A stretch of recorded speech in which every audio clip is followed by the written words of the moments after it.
ओम शांति। आज 7 मई 2025 की साकार मधुर महावाक्य है। आज की मधुर महावाक्य में बाबा बोले, मीठे बच्चे, निश्चय ज्ञान योग से बैठता है। निश्चय ज्ञान योग से बैठता साक्षात्कार से नहीं। साक्षात्कार की ड्रामा में नूंद है, बाकी उससे किसी का कल्याण नहीं होता। तो बाबा क्या कह रहे कि निश्चय ज्ञान योग से बैठता साक्षात्कार से नहीं। साक्षात्कार की ड्रामा में नूंद है, बाकी उससे किसी का भी कल्याण नहीं होता। प्रश्न है, बाप कौन सी ताकत नहीं दिखाते लेकिन बाप के पास जादूगरी अवश्य है। बाप कौन सी ताकत नहीं दिखाते लेकिन बाप के पास जादूगरी अवश्य है। उत्तर है, मनुष्य समझते हैं भगवान तो ताकतमंद है, वह मरे हुए को भी जिंदा कर सकते हैं, परंतु बाबा कहते यह ताकत मैं नहीं दिखाता। बाकी कोई नौंधा भक्ति करते हैं तो उन्हें साक्षात्कार करा देता हूँ, यह भी ड्रामा में नूंद है। साक्षात्कार कराने की जादूगरी बाप के पास है, इसलिए कई बच्चों को घर बैठे भी ब्रह्मा व श्री कृष्ण का साक्षात्कार हो जाता है। गीत है, कौन आया मेरे मन के द्वारे। ओम शांति। यह बच्चों के अनुभव का गीत है। सत्संग तो बहुत है, खास भारत में तो ढेर सत्संग है, अनेक मत मतांतर है। वास्तव में वह कोई सत्संग नहीं, सत्संग एक होता है। बाकी तुम वहाँ किसी विद्वान आचार्य पंडित का मुँह देखेंगे, बुद्धि उस तरफ जाएगी। यहाँ फिर अनोखी बात है, यह सत्संग एक ही बार इस संगम युग पर होता है। यह तो बिल्कुल नई बात है। उस बेहद के बाप का शरीर तो कोई है नहीं। कहते हैं कि मैं तुम्हारा निराकार शिव बाबा हूँ। तुम और सत्संगों में जाते हो तो शरीरों को ही देखते हो। शास्त्र याद कर फिर सुनाते हैं। अनेक प्रकार के शास्त्र हैं, वह तो तुम जन्म जन्मांतर सुनते आए हो। अब है नई बात, बुद्धि से आत्मा जानती है। बाप कहते हैं कि हे मेरे सिकी लदे बच्चे, हे मेरे शालिग्रामों, तुम बच्चे जानते हो कि 5000 वर्ष पहले इस शरीर द्वारा बाबा ने पढ़ाया था। तुम्हारी बुद्धि एकदम दूर चली जाती है तो बाबा आया है। बाबा अक्षर कितना मीठा है, वह है माता पिता। कोई भी सुनेंगे तो कहेंगे पता नहीं इन्हों के माता पिता कौन है। बरोबर वह साक्षात्कार कराते हैं तो उसमें भी वह मूंझते हैं। कभी ब्रह्मा को कभी कृष्ण को देख लेते हैं तो विचार करते रहते हैं कि ये क्या है। ब्रह्मा का भी बहुतों को घर बैठे साक्षात्कार होता है। अब ब्रह्मा की तो कभी कोई पूजा करते नहीं हैं, श्री कृष्ण आदि की तो करते हैं, ब्रह्मा को तो कोई जानते भी नहीं। प्रजापिता ब्रह्मा तो अब आया है, यह है प्रजापिता। बाप बैठ समझाते हैं कि सारी दुनिया पतित है तो जरूर यह भी बहुत जन्मों के अंत में पतित ठहरे, कोई भी पावन नहीं। इसलिए कुंभ के मेले पर, हरिद्वार गंगा सागर के मेले पर जाते हैं। समझते हैं स्नान करने से पावन बन जाएंगे, लेकिन यह नदियाँ कोई पतित पावनी थोड़े ही हो सकती है। नदियाँ तो निकलती है सागर से। वास्तव में तुम हो ज्ञान गंगाएं, महत्व तुम्हारा है। तुम ज्ञान गंगाएं यहाँ तक जहाँ तहाँ निकलती हो। वो लोग फिर दिखलाते हैं तीर मारा और गंगा निकली। तीर मारने की बात नहीं, यह ज्ञान गंगाएं देश देशांतर जाती है। तो बाबा कहते हैं कि बाबा कहते हैं कि नदियाँ तो निकलती है सागर से। वास्तव में तुम हो ज्ञान गंगाएं, महत्व तुम्हारा है। तुम ज्ञान गंगाएं जहाँ तहाँ निकलती हो। वो लोग फिर दिखलाते हैं कि तीर मारा और गंगा निकली। तीर मारने की तो बात नहीं, यह ज्ञान गंगाएं देश देशांतर जाती है। शिव बाबा कहते हैं, मैं ड्रामा के बंधन में बांधा हुआ हूँ। सभी का पाठ निश्चित किया हुआ है, मेरा भी पाठ निश्चित है। कोई समझते भगवान तो बहुत ताकतमंद हैं, मरे हुए को भी जिंदा कर सकते हैं। यह सभी गपोड़े हैं, मैं आता हूँ पढ़ाने के लिए। बाकी ताकत क्या दिखाएंगे, साक्षात्कार की भी जादूगरी है। नौंधा भक्ति करते हैं तो मैं साक्षात्कार कराता हूँ। जैसे काली का रूप दिखलाते हैं तो उन पर फिर तेल चढ़ाते हैं। अब ऐसी काली तो है नहीं, परंतु काली की नौंधा भक्ति बहुत करते हैं। वास्तव में काली तो जगत अम्बा है, काली का ऐसा रूप तो नहीं, परंतु नौंधा भक्ति करने से बाबा भावना का भाड़ा दे देते हैं। काम चीता पर बैठने से काले बने, अब ज्ञान चीता पर बैठ गोरे बनते हैं। जो काली अब जगदम्बा बनी है वह साक्षात्कार कैसे कराएगी। वह तो अभी बहुत जन्मों के अंत के भी अंत वाले जन्म में है। देवताएं तो अभी है नहीं तो वह क्या साक्षात्कार कराएंगे। बाप समझाते हैं कि यह साक्षात्कार की चाबी मेरे हाथ में है। अल्पकाल के लिए भावना पूरी करने के लिए साक्षात्कार करा देता हूँ, परंतु वह कोई मेरे से नहीं मिलते। मिसाल एक कालिका देते हैं, इस रीति बहुत है, हनुमान, गणेश आदि। भले सिख लोग भी गुरु नानक की बहुत भक्ति करें तो उन्हें भी साक्षात्कार हो जाएगा, परंतु वह तो नीचे चले आते हैं। बाबा बच्चों को दिखलाते हैं कि देखो ये गुरु नानक की भक्ति कर रहे हैं, साक्षात्कार फिर भी मैं कराता हूँ। वह कैसे साक्षात्कार कराएंगे? उनके पास साक्षात्कार कराने की चाबी नहीं है। यह बाबा कहते हैं कि मुझे विनाश स्थापना का साक्षात्कार भी उस बाबा ने करवाया, परंतु साक्षात्कार से कोई का भी कल्याण नहीं। तो कौन बाबा कह रहे हैं? ब्रह्मा बाबा कह रहे हैं।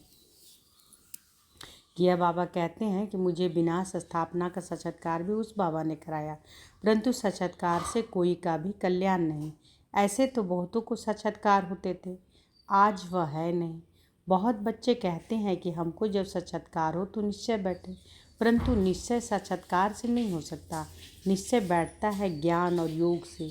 5000 वर्ष पहले भी मैंने कहा था कि यह साक्षात्कार मैं कराता हूँ। मीरा ने भी साक्षात्कार किया।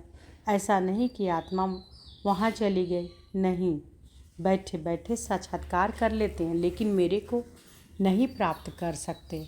ये कौन बोल रहे हैं? शिव बाबा बोल रहे हैं कि साक्षात्कार भले करा देते हैं, लेकिन बाबा को पा नहीं सकते हैं। बाप कहते हैं कि कोई भी बात का संशय हो तो जो भी ब्राह्मण्य टीचर्स हैं उनसे पूछो। यह तो जानते हो कि बच्चियाँ भी नंबरवार हैं, नदियाँ भी नंबरवार होती है, कोई तो तालाब भी है, बहुत गंदा बासी पानी होता है, वहाँ भी श्रद्धा भाव से मनुष्य जाते हैं। वह है भक्ति की अंधश्रद्धा। कभी भी कोई से भक्ति छुड़ानी नहीं है। अब ज्ञान में आ जाएंगे तो भक्ति आपे ही छूट जाएगी। बाबा भी नारायण का भक्त था। चित्र में देखा कि लक्ष्मी दासी बन नारायण का पांव दबा रही है, तो यह बिल्कुल अच्छा नहीं लगा। सतयुग में ऐसा होता नहीं, तो मैंने एक आर्टिस्ट को कहा कि लक्ष्मी को इस दासीपन से विदाई दे दो। बाबा भक्त तो था, परंतु ज्ञान थोड़े ही था। भक्त तो सभी हैं, हम तो बाबा के बच्चे मालिक हैं। ब्रह्मांड का भी मालिक बच्चों को बनाते हैं, कहते हैं कि तुमको राज्य भाग देता हूँ। ऐसा बाबा कभी देखा? उस बाबा को पूरा याद करना है। उनको तुम इन आँखों से नहीं देख सकते, उनसे योग लगाना है। याद और ज्ञान भी बिल्कुल सहज है। बीज और झाड़ को जानना है। तुम उस निराकारी झाड़ में साकारी झाड़ में आए हो। तुम उस निराकारी झाड़ से साकारी झाड़ में आए हो। बाबा ने साक्षात्कार का राज भी समझाया, झाड़ का राज भी समझाया, कर्म अकर्म विकर्म की गति भी बाबा ने समझाई। बाप, टीचर, गुरु तीनों से ही शिक्षा मिलती है। अभी बाबा कहते हैं कि मैं तुमको ऐसी शिक्षा देता हूँ, ऐसे कर्म सिखलाता हूँ जो तुम 21 जन्म सदा सुखी बन जाते हो। टीचर शिक्षा देते हैं ना, गुरु लोग भी पवित्रता की शिक्षा देते हैं अथवा कथाएं सुनाते हैं, परंतु धारणा बिल्कुल नहीं होती। यहाँ तो बाप कहते हैं कि अंतमति सुगति होगी। मनुष्य जब मरते हैं तो भी कहते हैं राम राम कहो, तो बुद्धि उस तरफ चली जाती है। अभी बाप कहते हैं कि तुम्हारा साकार से योग छूटा, अब मैं तुमको बहुत अच्छे कर्म सिखलाता हूँ। श्री कृष्ण का चित्र देखो, पुरानी दुनिया को लात मारते और नई दुनिया में आते हैं। तुम भी पुरानी दुनिया को लात मार नई दुनिया में जाते हो, तो तुम्हारी नरक के तरफ है लात, स्वर्ग तरफ है मुंह। शमशान में भी अंदर जब घुसते हैं तो मुर्दे का मुंह उस तरफ कर लेते हैं, लात पिछाड़ी तरफ कर लेते हैं। तो यह चित्र भी ऐसा बनाया है। मम्मा बाबा और तुम बच्चे, तुमको तो मम्मा बाबा को फॉलो करना पड़े, जो उनकी गद्दी पर बैठो। राजा के बच्चे प्रिंस प्रिंसेस कहलाते हैं ना। तो बाबा कहते हैं कि मम्मा बाबा और तुम बच्चे, तुमको तो मम्मा बाबा का फॉलो करना है, जो उनकी गद्दी पर बैठो। राजा के बच्चे प्रिंस प्रिंसेस कहलाते हैं ना। तुम जानते हो कि हम भविष्य में प्रिंस प्रिंसेस बनते हैं। ऐसा कोई बाप, टीचर, गुरु होगा जो तुमको ऐसे कर्म सिखलाए? तुम सदा काल के लिए सुखी बनते हो। यह शिव बाबा का वर है, वह आशीर्वाद करते हैं। यह नहीं कि हमारे ऊपर उनकी कृपा है। सिर्फ कहने से कुछ नहीं होगा, तुमको सीखना होता है। सिर्फ आशीर्वाद से तुम नहीं बन जाएंगे, उनकी मत पर चलना है। ज्ञान और योग की धारणा करनी है। बाप समझाते हैं कि मुख से राम राम कहना भी आवाज़ हो जाता है। तुमको तो वाणी से परे जाना है, चुप रहना है। खेल भी बहुत अच्छे अच्छे निकलते हैं। अनपढ़े को बुद्धू कहा जाता है। बाबा कहते हैं कि अब सभी को भूल कर तुम बिल्कुल बुद्धू बन जाओ। मैं जो तुमको मत देता हूँ उस पर चलो। परम धाम में तुम सभी आत्माएं बिना शरीर के रहती हो, फिर यहाँ आकर शरीर लेती हो, तब जीव आत्मा कहा जाता है। आत्मा कहती है कि मैं एक शरीर छोड़ दूसरा लेती हूँ। तो बाप कहते हैं कि मैं तुमको फर्स्ट क्लास कर्म सिखलाता हूँ। टीचर पढ़ाते हैं, इसमें ताकत की क्या बात है। साक्षात्कार कराते हैं, इसको जादूगरी कहा जाता है। मनुष्य देवता बनाना, ऐसे जादूगरी कोई कर ना सके। बाबा सौदागर भी है, पुराना देकर लेकर नया देते हैं। इसको पुराना लोहे का बर्तन कहा जाता है। इनका कोई मूल्य नहीं है। आजकल देखो तांबे के भी पैसे नहीं बनते, वहाँ तो सोने के सिक्के होते हैं। वंडर है ना, क्या से क्या हो गया। बाप कहते हैं कि मैं तुमको नंबर 1 कर्म सिखलाता हूँ। मन मना भव हो जाओ। फिर है पढ़ाई, जिससे स्वर्ग का प्रिंस बनेंगे। अभी देवता धर्म जो प्रायः लोप हो गया, वह फिर से स्थापन होता है। मनुष्य तुम्हारी नई बातें सुनकर वंडर खाते हैं। कहते हैं कि स्त्री पुरुष दोनों ही इकट्ठे रह पवित्र रह सके, यह कैसे हो सकता है। बाबा तो कहते भले इकट्ठे रहो, नहीं तो मालूम कैसे पड़े। बीच में ज्ञान तलवार रखनी है, इतनी बहादुरी दिखानी है, परीक्षा होती है। तो मनुष्य इन बातों से वंडर खाते हैं, क्योंकि शास्त्रों में तो ऐसी बातें हैं नहीं। यहाँ तो प्रैक्टिकल में मेहनत करनी पड़ती है। गंधर्वी विवाह की बात यहाँ की है। अभी तुम पवित्र बनते हो तो बाबा कहते बहादुरी दिखलाओ। सन्यासियों के आगे सबूत देना है। समर्थ बाबा ही सारी दुनिया को पावन बनाते हैं। बाप कहते हैं कि भल साथ में रहो, सिर्फ नंगन नहीं होना है। तो बाबा क्या कहते हैं कि स्त्री पुरुष दोनों ही इकट्ठे रह पवित्र रह सके, यह कैसे हो सकता है। मनुष्य तुम्हारी नई बातें सुनकर वंडर खाते हैं कि स्त्री पुरुष दोनों इकट्ठे रह पवित्र रह सके, यह कैसे हो सकता है। बाबा तो कहते हैं कि भले इकट्ठे रहो, नहीं तो मालूम कैसे पड़े। बीच में ज्ञान तलवार रखनी है, इतनी बहादुरी दिखानी है, परीक्षा होती है। तो मनुष्य इन बातों में वंडर खाते हैं, क्योंकि शास्त्रों में तो ऐसी बातें है नहीं। यहाँ तो प्रैक्टिकल में मेहनत करनी पड़ती है।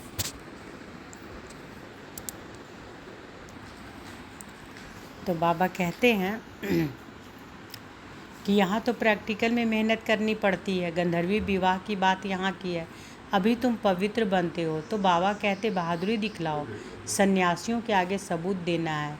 समर्थ बाप ही सारी दुनिया को पावन बनाते हैं। बाप कहते हैं कि बल साथ में रहो, सिर्फ नंगन नहीं होना है। यह सभी है युक्तियाँ, बड़ी ज़बरदस्त प्राप्ति है। सिर्फ एक जन्म बाबा के डायरेक्शन पर पवित्र रहना है। योग और ज्ञान से एवर हेल्दी बनते हैं 21 जन्मों के लिए। इसमें मेहनत है ना। तुम हो शक्ति सेना, माया पर जीत पहन जगत जीत बनते हो। सभी थोड़े ही बनेंगे। जो बच्चे पुरुषार्थ करेंगे वही उच्च पद पाएंगे। तुम भारत को ही पवित्र बनाकर फिर भारत पर ही राज्य करते हो। लड़ाई से कभी सृष्टि की बादशाही मिल न सके, यह वंडर है ना। इस समय सब आपस में लड़कर खलास हो जाते हैं। मक्खन भारत को मिलता है। दिलाने वाली है वंदे मातरम, मेजॉरिटी दिल माताओं की है। अब बाबा कहते हैं कि जन्म जन्मांतर तुम गुरु करते आए, शास्त्र पढ़ते आए हो। अब हम तुमको समझाते हैं जज योर सेल्फ, राइट क्या है। जज योर सेल्फ, जज करो कि अपने को कि राइट क्या है। सतयुग है राइटियस दुनिया, बाबा माया अनराइटियस बनाती है। अब भारतवासी ई रिलीजियस बन पड़े हैं, रिलीजन नहीं है, इसलिए माइट नहीं रही। ई रिलीजियस अनराइटियस अनलॉफुल इंसॉल्वेंट बन पड़े हैं। तो बाबा क्या कह रहे हैं कि माया अनराइटियस बनाती है, सतयुग है राइटियस दुनिया। अब भारतवासी ई रिलीजियस बन पड़े हैं, रिलीजन नहीं, इसलिए माइट नहीं रही। ई रिलीजियस अनराइटियस अनलॉफुल इंसॉल्वेंट बन पड़े हैं। बेहद का बाप है, इसलिए बेहद की बातें समझाते हैं। कहते हैं कि फिर तुमको रिलीजियस मोस्ट पावरफुल बनाता हूँ। स्वर्ग बनाना तो पावरफुल का काम है, परंतु है गुप्त। इनकॉग्निटो वॉरियर्स है। बाप का बच्चों पर बहुत प्यार होता है, मत देते हैं। बाप की मत, टीचर की मत, गुरु की मत, सोनार की मत, धोबी की मत, इसमें सभी मतें आ जाती हैं। अच्छा, मीठे मीठे सिक्की लधे बच्चों प्रति माता पिता बाप दादा का याद प्यार और गुड मॉर्निंग। रूहानी बाप की रूहानी बच्चों को नमस्ते। हम रूहानी बच्चों की रूहानी माता पिता बाप दादा को याद प्यार गुड मॉर्निंग और नमस्ते नमस्ते नमस्ते। शुक्रिया बाबा शुक्रिया।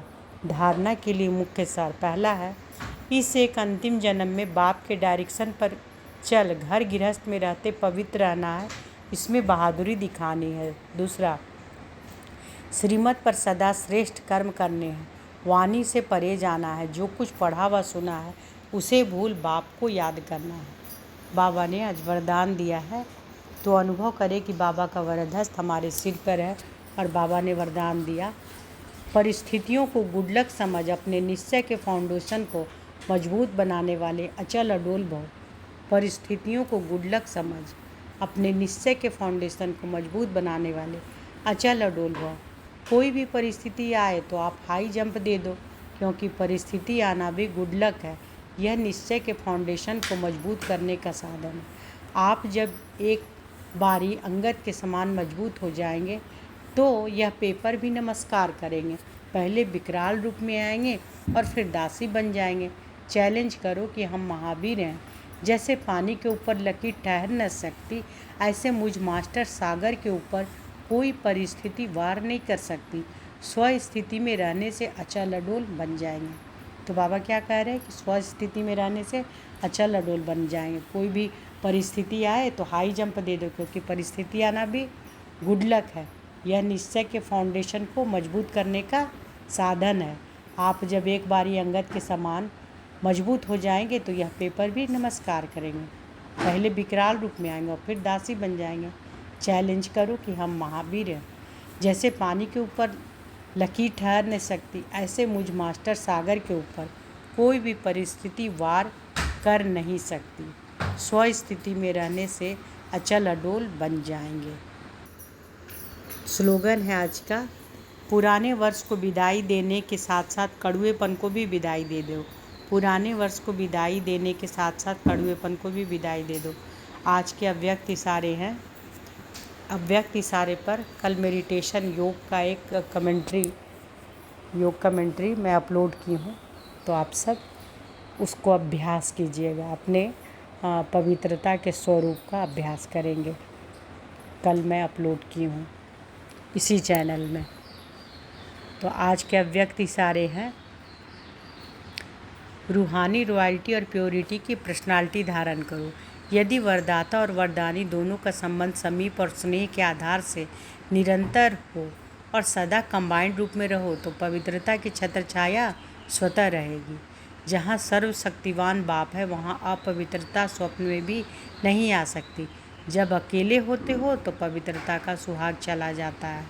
यदि वरदाता और वरदानी दोनों का संबंध समीप और स्नेह के आधार से निरंतर हो और सदा कंबाइंड रूप में रहो तो पवित्रता की छत्रछाया स्वतः रहेगी। जहाँ सर्वशक्तिमान बाप है वहाँ अपवित्रता स्वप्न में नहीं आ सकती। जब अकेले होते हो तो पवित्रता का सुहाग चला जाता है। तो आज की मधुर महावाक्य में बाबा क्या बोले कि निश्चय ज्ञान योग से बैठता है ना, साक्षात्कार से नहीं। साक्षात्कार की ड्रामा में नूंद है, बाकी उससे किसी का कल्याण नहीं होता। और बाप कौन सी ताकत नहीं दिखाते, लेकिन बाप के पास जादूगरी अवश्य है। तो मनुष्य समझते हैं कि भगवान तो ताकतमंद है, वह मरे हुए को भी जिंदा कर सकते हैं, परंतु बाबा कहते हैं यह ताकत मैं नहीं दिखाता। बाकी कोई नौंधा भक्ति करते हैं तो साक्षात्कार करा देता हूँ, यह भी ड्रामा में नूंद है। साक्षात्कार कराने की जादूगरी बाप के पास है। इसलिए कई बच्चों को घर बैठे ब्रह्मा व श्री कृष्ण का साक्षात्कार हो जाता है। आज का गीत भी है, कौन आया मेरे मन के द्वारे। और धारणा करने के लिए बाबा क्या क्या बोले कि इस एक अंतिम जन्म में बाप के डायरेक्शन पर चल, घर गृहस्थ में रहते पवित्र रहना, इसी में बहादुरी दिखानी है। दूसरा, श्रीमत पर सदा श्रेष्ठ कर्म करने हैं, वाणी से परे जाना है, जो कुछ पढ़ा व सुना उसे भूल बाप को याद करना है। और कोई भी परिस्थिति आए तो हाई जंप दे दो, क्योंकि परिस्थिति का आना भी गुड लक है। आप एक बार अंगद के समान मजबूत हो जाएंगे तो यह पेपर भी नमस्कार करेंगे, है ना। चैलेंज करो कि हम क्या हैं, महावीर हैं। जैसे पानी के ऊपर लकीर ठहर न सकती, ऐसे मुझ मास्टर सागर के ऊपर कोई परिस्थिति वार नहीं कर सकती। स्व स्थिति में रहने से अचल अडोल बन जाएंगे। और क्या बाबा बोले कि पुराने वर्ष को विदाई देने के साथ साथ कड़ुएपन को भी विदाई दे दो, है ना। और जहाँ सर्वशक्तिमान बाप है वहाँ अपवित्रता स्वप्न में भी नहीं आ सकती। जब अकेले होते हो तो पवित्रता का सुहाग चला जाता है ना। तो जब बाबा से सर्वशक्तिमान से अलग होते हैं, कंबाइंड रहे तो पवित्रता की छत्र छाया हमेशा रहेगी, है ना। सदा कंबाइंड रहने से पवित्रता की छत्र छाया हमेशा रहेगी। लेकिन जहाँ सर्वशक्तिमान बाप है, क्योंकि पवित्रता स्वप्ने भी नहीं आ सकती, लेकिन जब अकेले होते हैं तब पवित्रता का सुहाग चला जाता है। अच्छा, शुक्रिया बाबा, शुक्रिया। ओम शांति।